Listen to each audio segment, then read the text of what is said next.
It doesn't matter if you're sitting in your comfy chair, if you're at your computer desk, or even if you're in your bedroom. Remember, when you're online, you are not alone. You're not alone when you download or update your mail. You're not alone when you're on Facebook. You're not even alone when you search on Google. Why is this? You may not know this, but your computer has an address, just like your house when you go on the internet.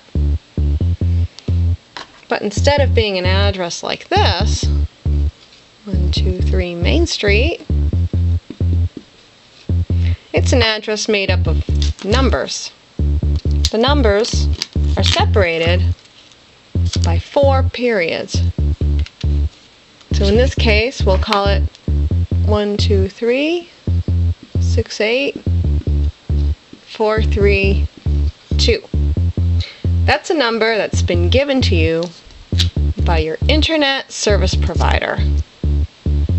That's a company such as Charter, Verizon, or Comcast. And we like to call it an ISP for short. Now what your ISP does is it connects you to the servers of the places that you like to go online. One such server might be something like Google. Another server could be Facebook. And yet another server could be your email.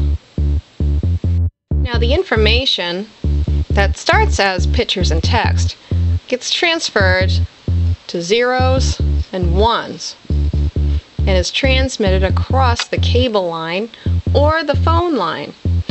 This information travels to your ISP, and then your ISP actually saves where you go and what you're sending. Then they send it to Google. Google will save your searches for you. If you send information to Facebook, Facebook will save that information too. And of course, if you send it to your email account, they also save. Whatever you put out online gets saved on a server somewhere. What does this have to do with me? I never post anything inappropriate online. I never talk to anyone that I'm not supposed to. I know the safety concerns and the risks. Well, have you ever posted anything online that might have been a little embarrassing? Or something online that might have been misinterpreted? Now say that you were embarrassed about a photo that you would either put on or given to one of your friends. Within minutes, this photo can be sent to Facebook. Then from Facebook, it can be saved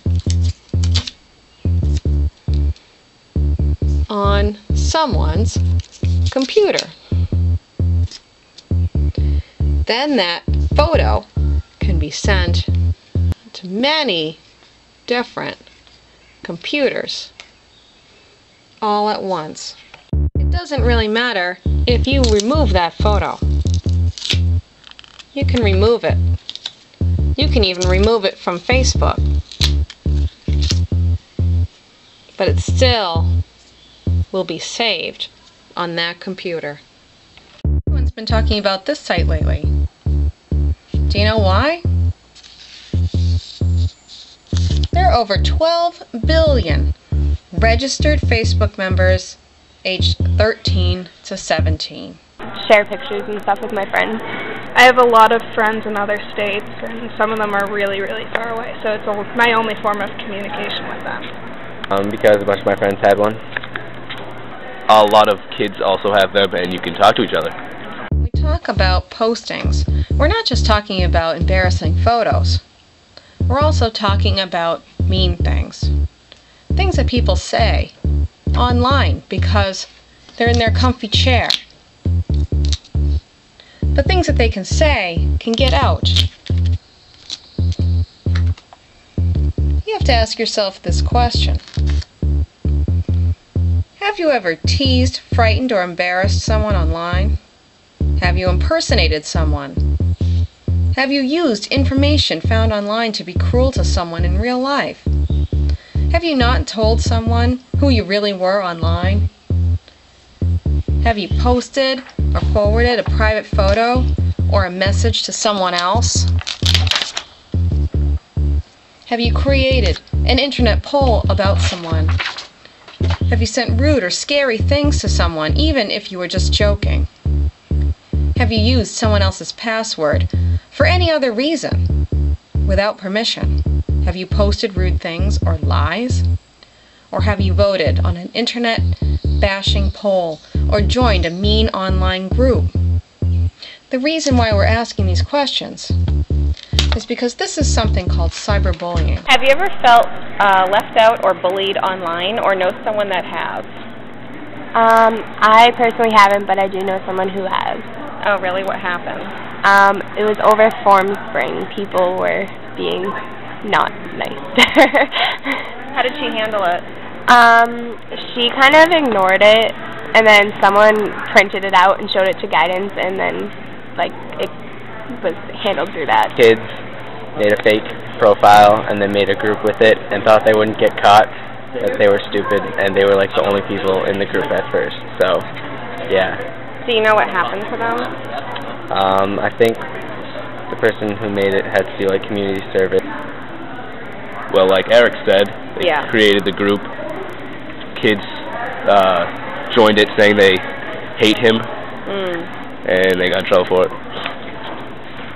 You may wonder what you can do if you're using Facebook and you're bullied online. Go to Facebook's safety site.